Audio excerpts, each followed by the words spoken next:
আসসালামু আলাইকুম। আপনাদের সবাইকে স্বাগত জানাচ্ছি। পাঠে আছি আমি রাজ।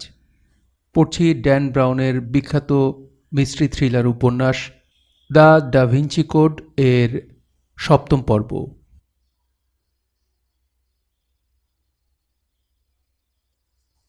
সেন্ট সালপিচের অভ্যন্তরে সাইলাস বেদির পাশে রাখা ভারী লোহার মোমবাতির স্ট্যান্ডটা নিয়ে অবলিস্কের কাছে ফিরে আসলো।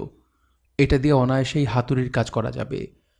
ধূসর মার্বেল প্যানেল, যেটার নিচটা ফাঁকা, সেটার দিকে তাকিয়ে সে বুঝতে পারল কোনো ধরনের শব্দ ছাড়া এটা ভাঙতে পারবে না।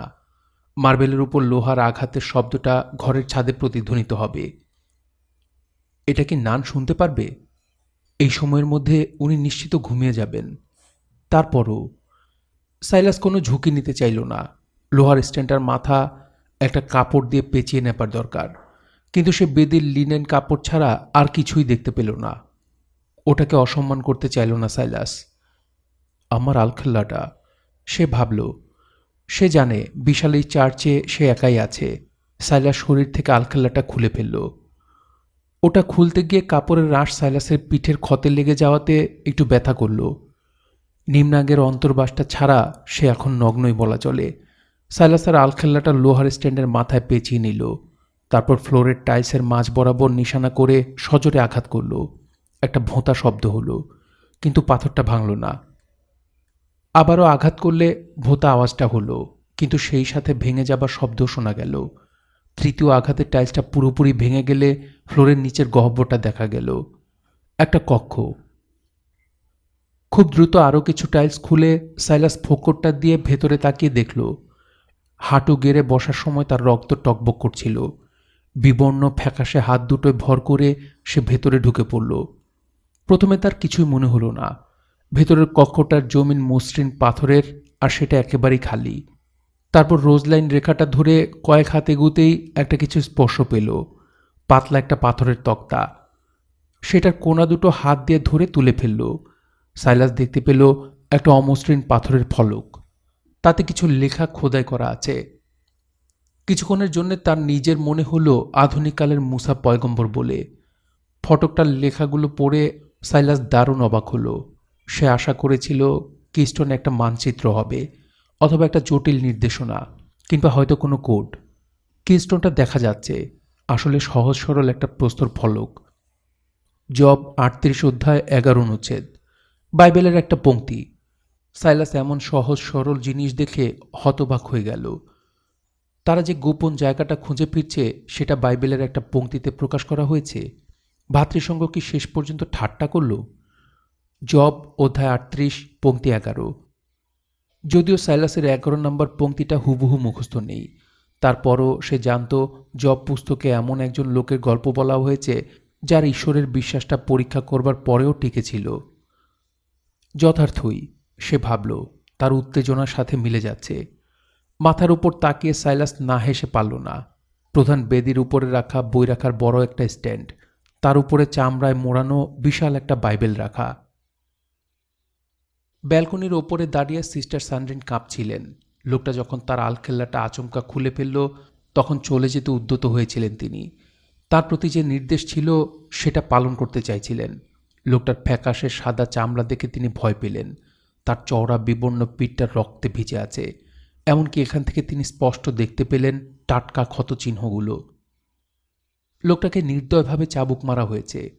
তিনি তার উরুতে রক্তাক্ত সিলিস বেল্টটাও দেখতে পেলেন। সেখান থেকে রক্ত ঝরছে। কোন ধরনের ঈশ্বর এরকম শারীরিক স্বাস্থ্যের কামনা করে? অপাসদায় নিয়ম নিষ্ঠা সিস্টার সানরিন কখনো বুঝতে পারেনি। তবে এই ব্যাপারটা তার কাছে এখন আর তেমন বিবেচ্য বিষয় নয়। অপাসদায় কি স্টোনটা খোঁজ করছে, তারা এই সম্পর্কে কিভাবে জানতে পারল সিস্টার সানরিন সেটা কোনোভাবেই ভেবে পেল না। অবশ্য তিনি জানতেন ভাবার মতো সময় তার এখন নেই। রক্তাক্ত সন্ন্যাসীটি আবারও নীরবে তার আলখেল্লাটা পড়ে নিল। এরপর সে বেদিতে রাখা বাইবেলের দিকে গেল। শ্বাসরুদ্ধকর নীরবতায় সিস্টার সানরিন ব্যালকনি ছেড়ে দ্রুত নিজের ঘরে ফিরে গেলেন। হাঁটু গেড়ে বসে তার কাঠের খাটটার নিচ থেকে সিলগালা করা একটা খাম বের করলেন। 3 বছর আগে এটা তিনি লুকিয়ে রেখেছিলেন।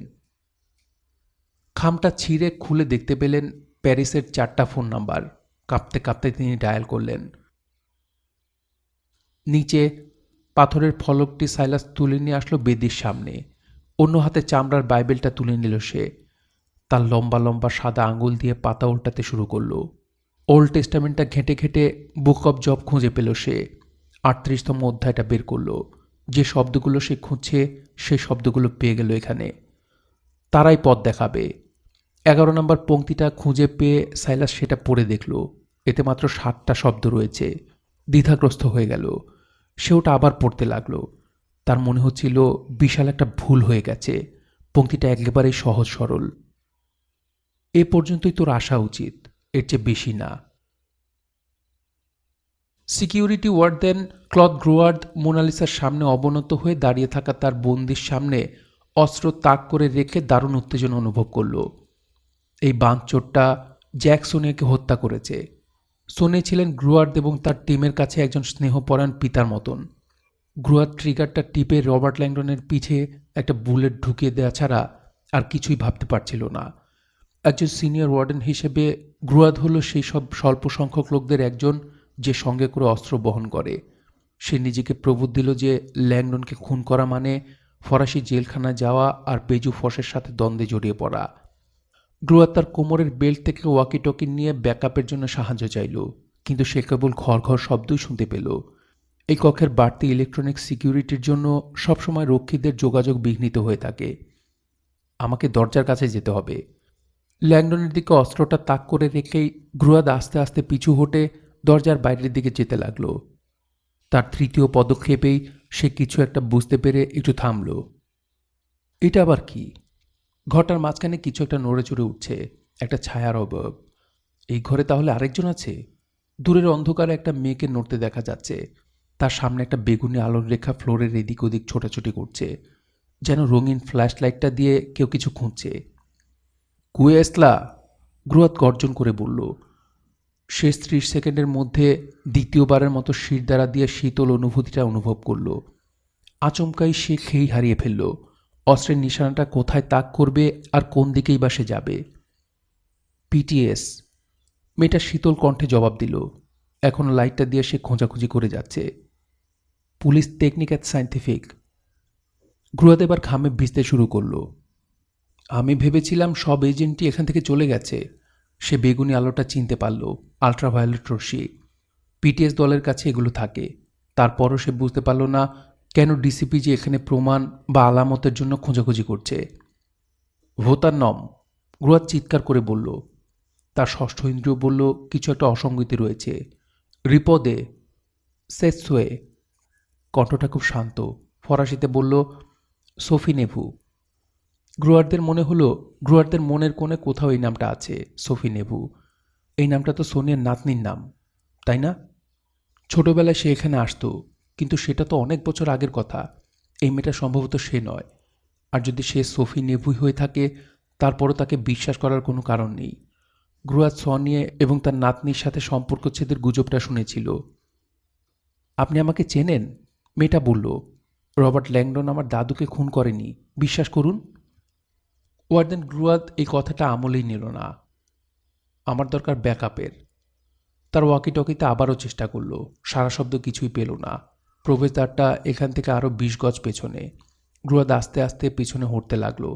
সেটি করল ফ্লোরে শুয়ে থাকা লোকটার দিকেই অস্ত্রটা তাক করে রাখবে।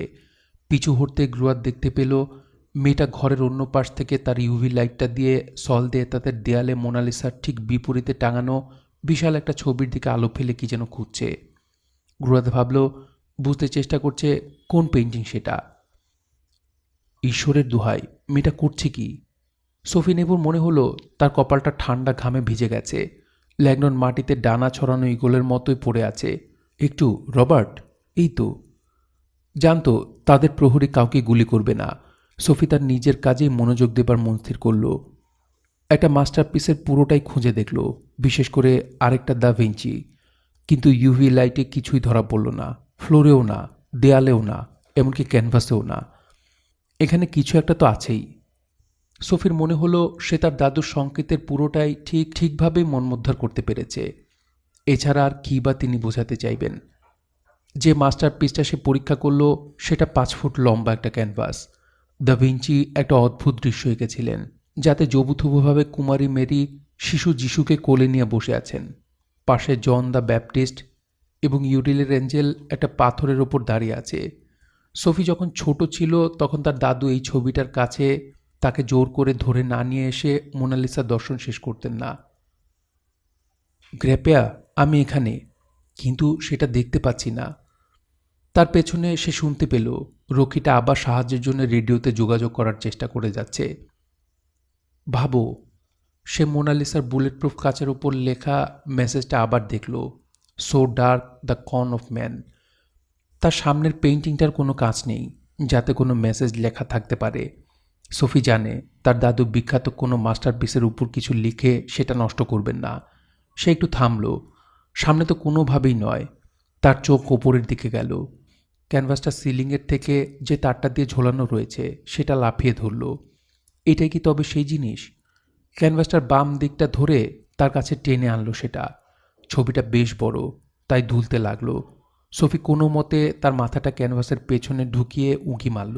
ব্ল্যাক লাইটটা দিয়ে পেছনে খুঁজে দেখতে চেষ্টা করলো। মাত্র কয়েক সেকেন্ড লাগলো বুঝতে যে তার ধারণাটা ভুল।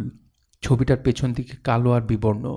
সেখানে কোনো বর্ণালী রঙের লেখা নেই, শুধুমাত্র পুরনো ক্যানভাসের পেছনকার কালো ধূসর চিটচিটে রং। আর সোফির চোখ কাঠের ফ্রেমের নিচের দিকের খাঁজের মধ্যে একটা ধাতব চকচকে বস্তুর দিকে আটকে গেল।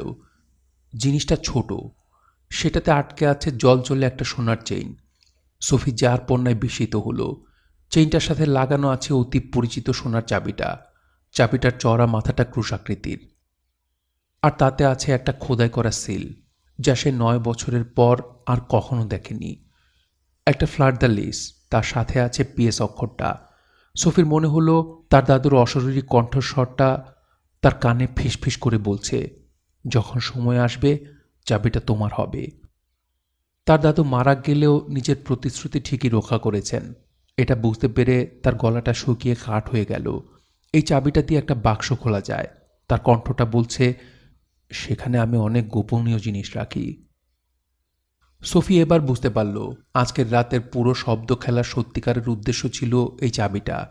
তার দাদু যখন মারা যাচ্ছিলেন তখন চাবিটা তার কাছেই ছিল। তিনি চাননি এটা পুলিশের হাতে গিয়ে পড়ুক, তাই ছবিটার পেছনে সেটা রেখে দিয়েছিলেন। তারপর একটা অতি পরিচিত গুপ্তধন খোঁজা খেলাটা খেলালেন, যাতে কেবলমাত্র সোফি এটা খুঁজে পায়। অ্যাসি কর, রক্ষীটা জোরে বলে উঠল। সোফি চাবিটা ফ্রেমের পেছন থেকে এক ঝটকায় নিয়ে ইউভি লাইটটা সহ তার পকেটে ঢুকিয়ে ফেলল। ক্যানভাসের পেছন থেকেই সে উকি মেরে দেখল রক্ষীটা তখনও ওয়াকি টকিতে যোগাযোগ করার চেষ্টা করে যাচ্ছে।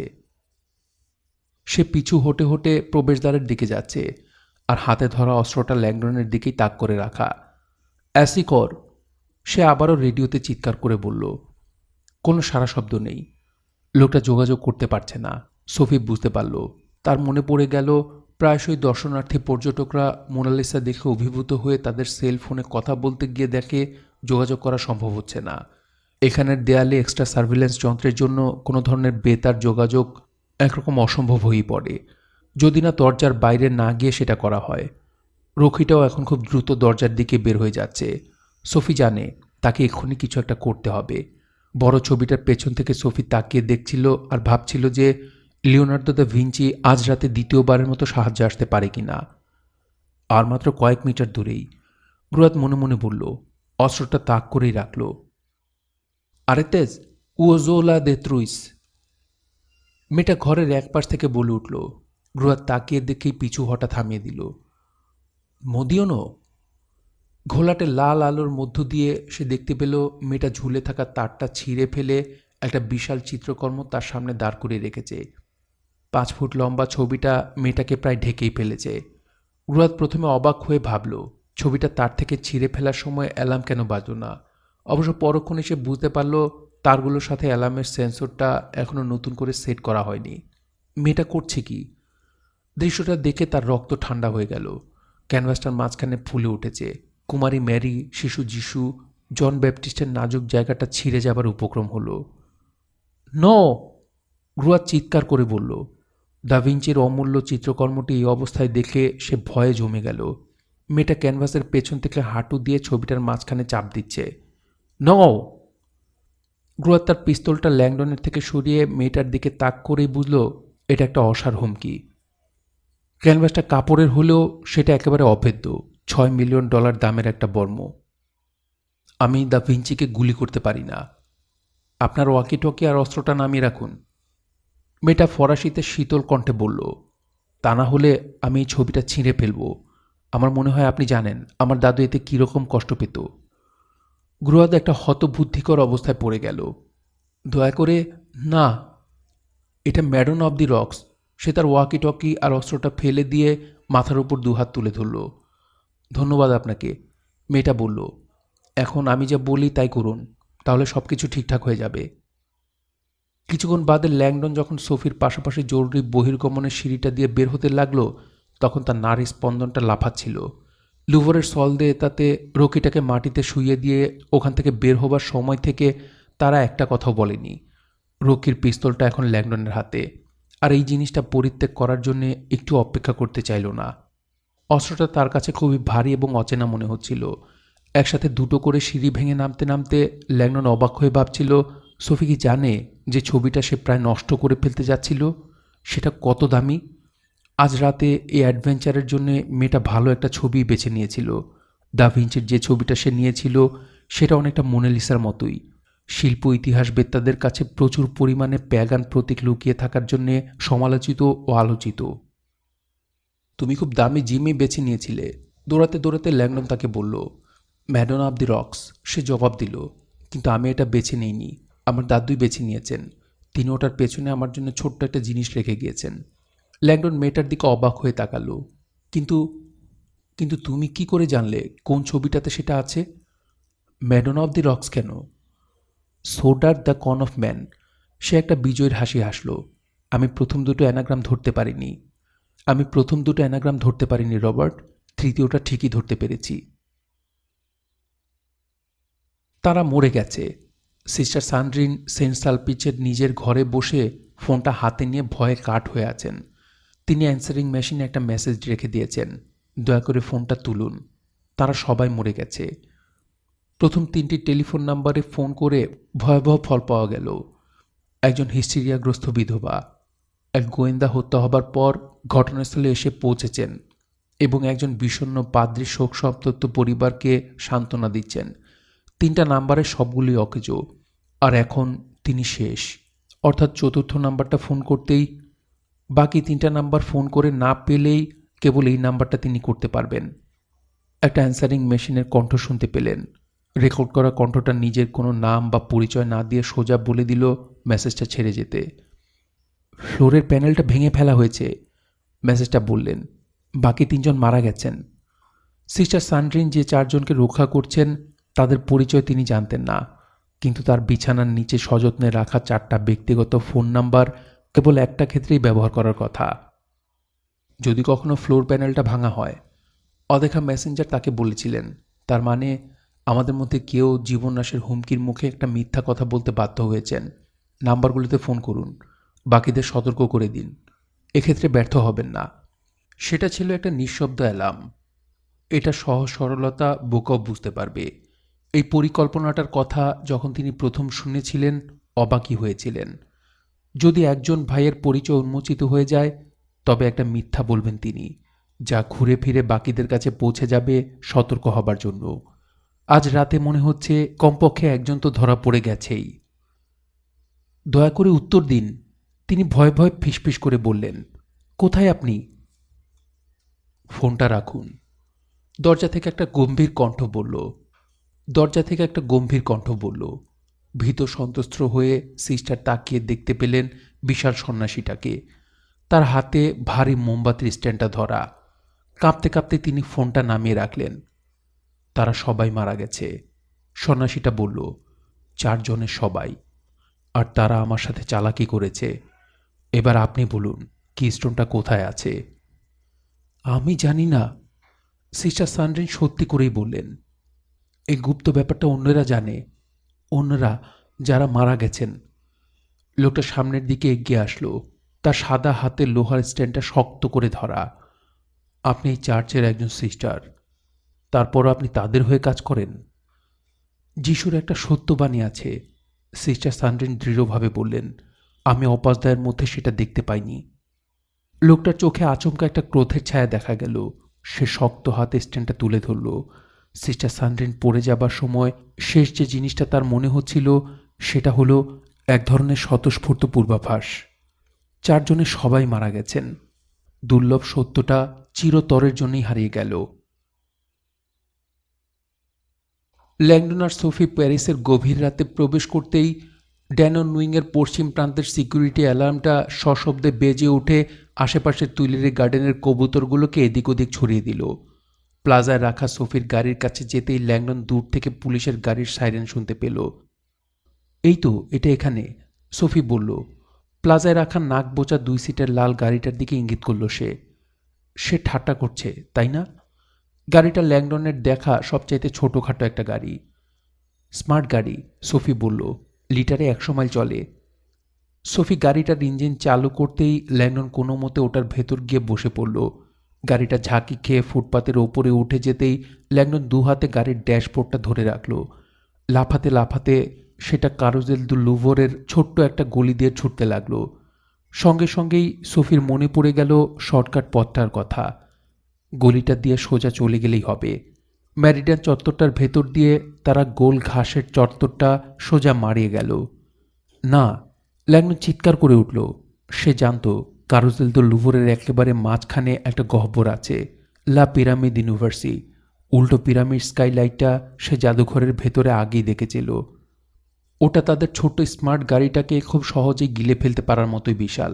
সৌভাগ্যক্রমে সোফি সচরাচর রাস্তাটি ব্যবহার করারই সিদ্ধান্ত নিল। ডান দিকে এক ঝটকায় বাঁক নিয়ে একটা গোল চক্কর দিয়ে বাম দিকে মোড় নিয়ে উত্তর দিকের রুই দা রিভোলির পথে এগুলো। 2 জনের পুলিশের সাইরেনটা তাদের পেছনে চিৎকার করতে করতে তাড়া করে আসছে। ল্যাংডন দরজার পাশের আয়না দিয়ে গাড়ির লাইটটা দেখতে পারল। সোফি লুভর থেকে বের হয়ে যাবার জন্যে গাড়ির গতি বাড়িয়ে দিলে স্মার্ট গাড়িটার ইঞ্জিন একটা আর্তচিৎকার দিয়ে উঠল। 50 গজ সামনে রিডোলির ট্রাফিক লাইটটার লাল বাতি জ্বলে উঠল। সোফি দম নিয়ে গাড়ির গতি বাড়িয়ে যাচ্ছে। ল্যাংডন অনুভব করল তার পেশিগুলো আড়ষ্ট হয়ে গেছে। সোফি, চৌরাস্তার মোড়ের কাছে এসে একটু ধীর গতি করল সোফি। গাড়ির হেডলাইটটা জ্বালিয়ে চোরা চোখে দুপাশটা দেখে নিয়ে গাড়িটা আবার দ্রুত গতিতে বাম দিকে মোড় নিয়ে সোজা চলে গেল রিভোরির ফাঁকা রাস্তায়।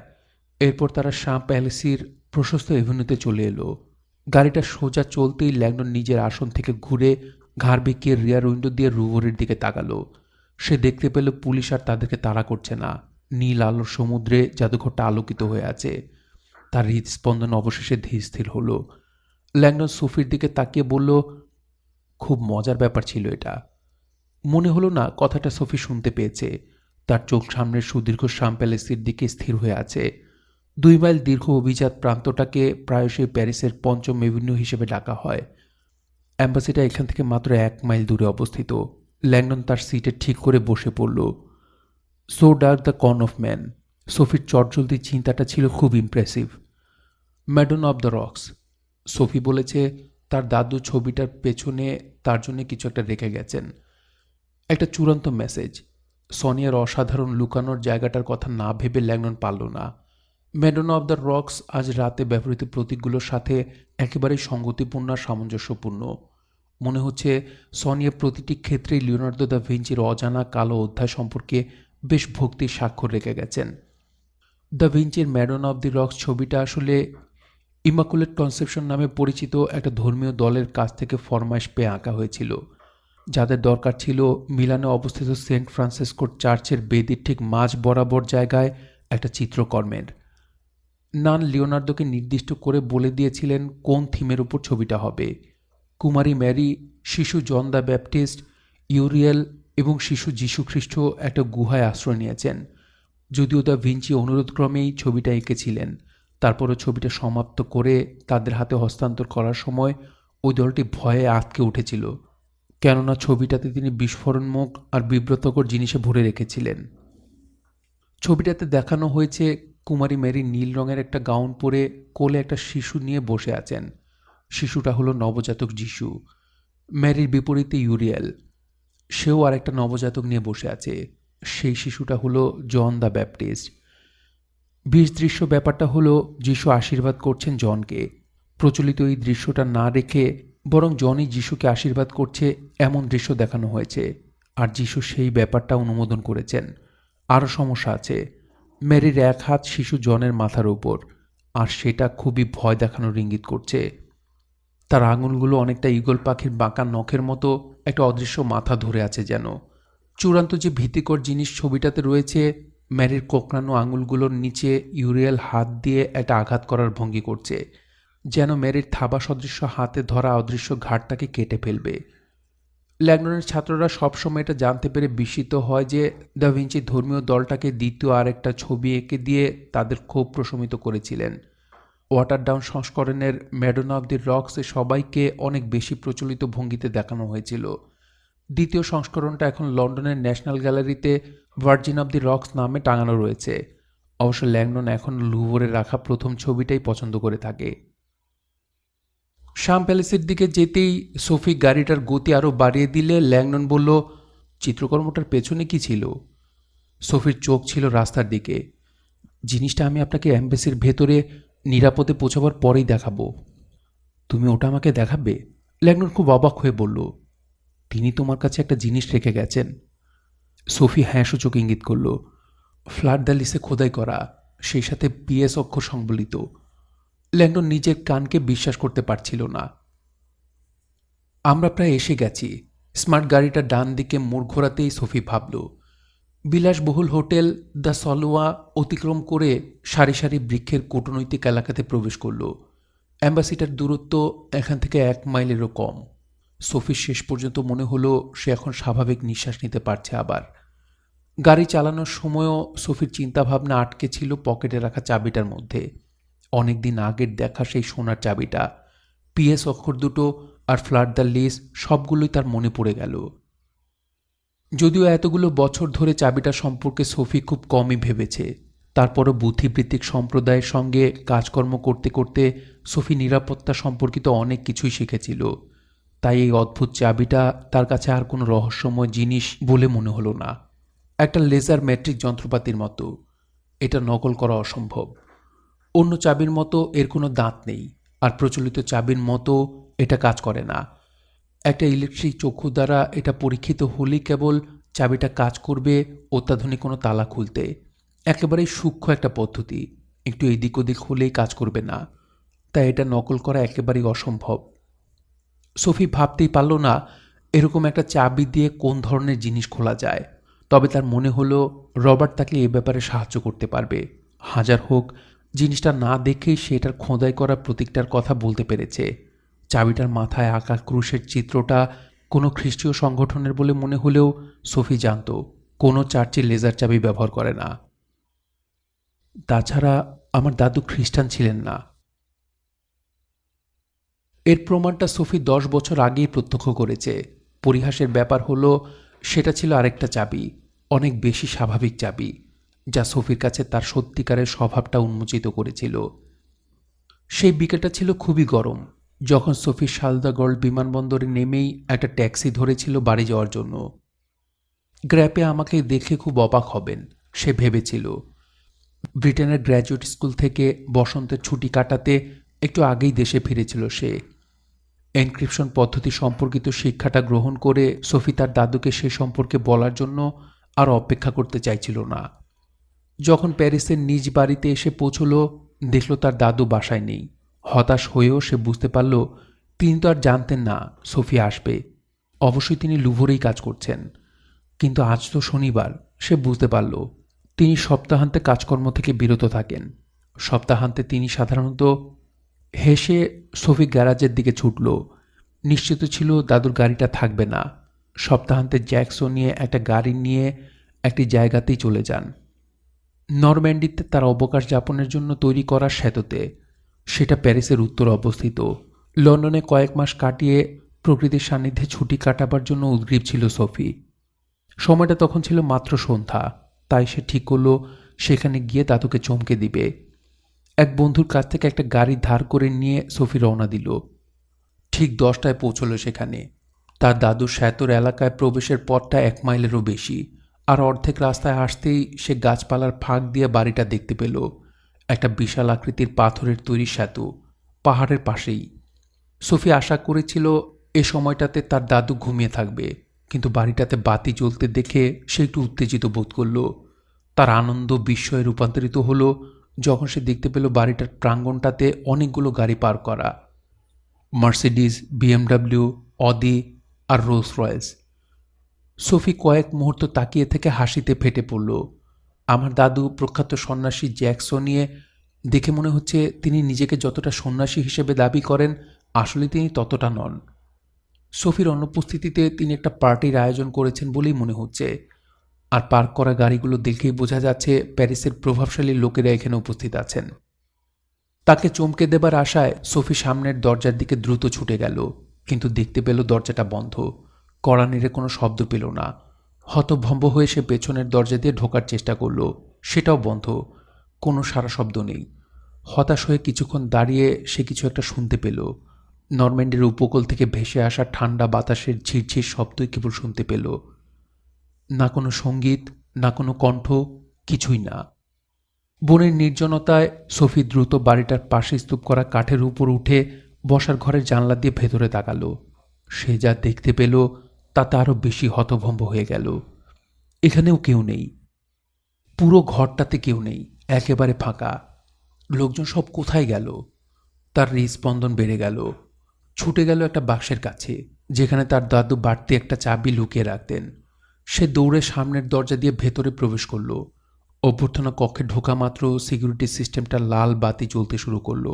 একটা সতর্কতা, প্রবেশকারী 10 সেকেন্ডের মধ্যে সঠিক কোডটা টাইপ না করতে পারলে নিরাপত্তা অ্যালার্মটা বাজতে শুরু করবে। পার্টির সময়টাতে তিনি অ্যালার্ম দিয়ে রাখেন।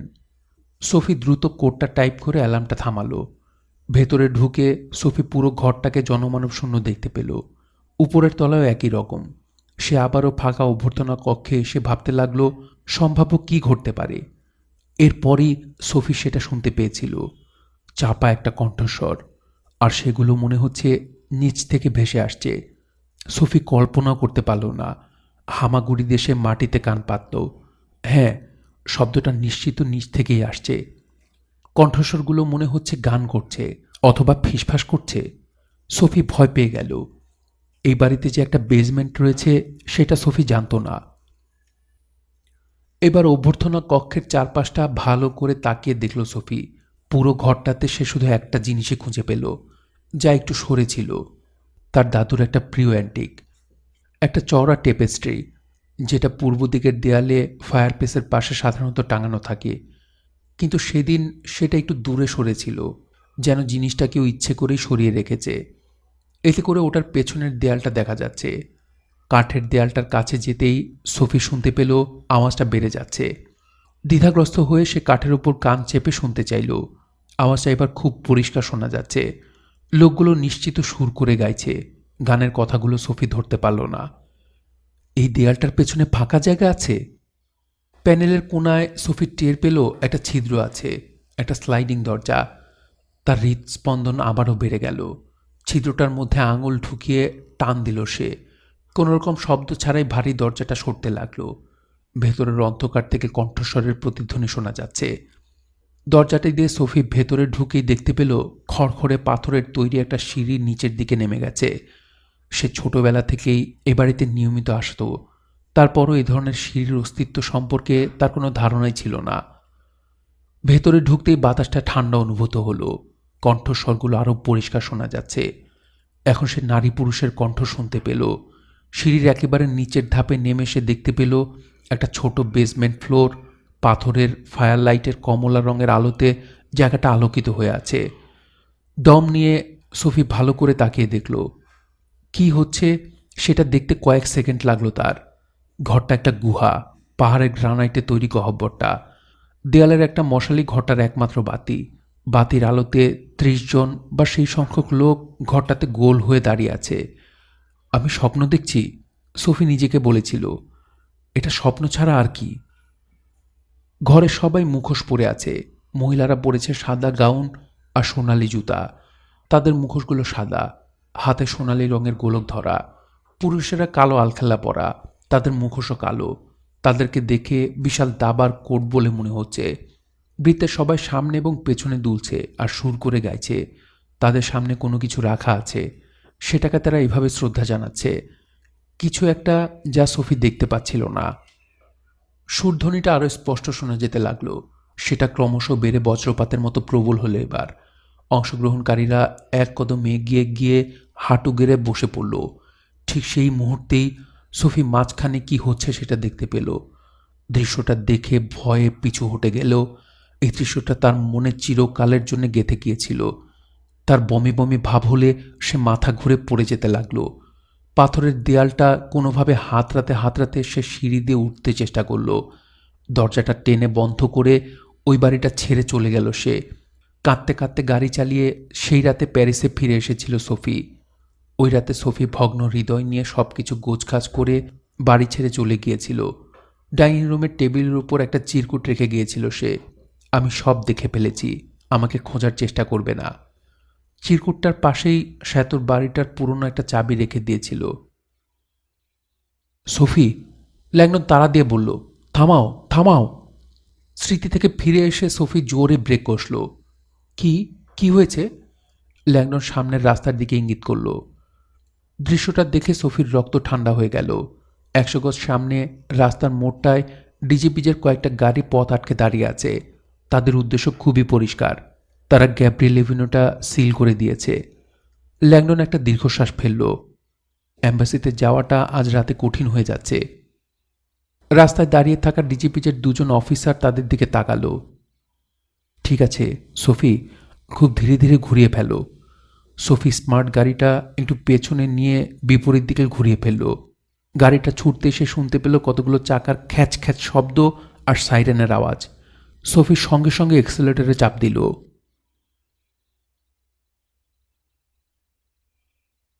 শুনছিলেন ড্যান ব্রাউনের বিখ্যাত উপন্যাস দ্য ডা ভিঞ্চি কোড এর 7ম পর্ব। উপন্যাসটি আপনাদের কাছে কেমন লাগছে তা আপনারা কমেন্ট করে আমাদেরকে জানাতে পারেন। ভালো লাগলে লাইক করুন, আর চাইলে অবশ্যই শেয়ার করতে পারেন। আপনারা সবাই ভালো থাকবেন, সুস্থ থাকবেন এবং গল্পতরুর সঙ্গেই থাকবেন। ধন্যবাদ।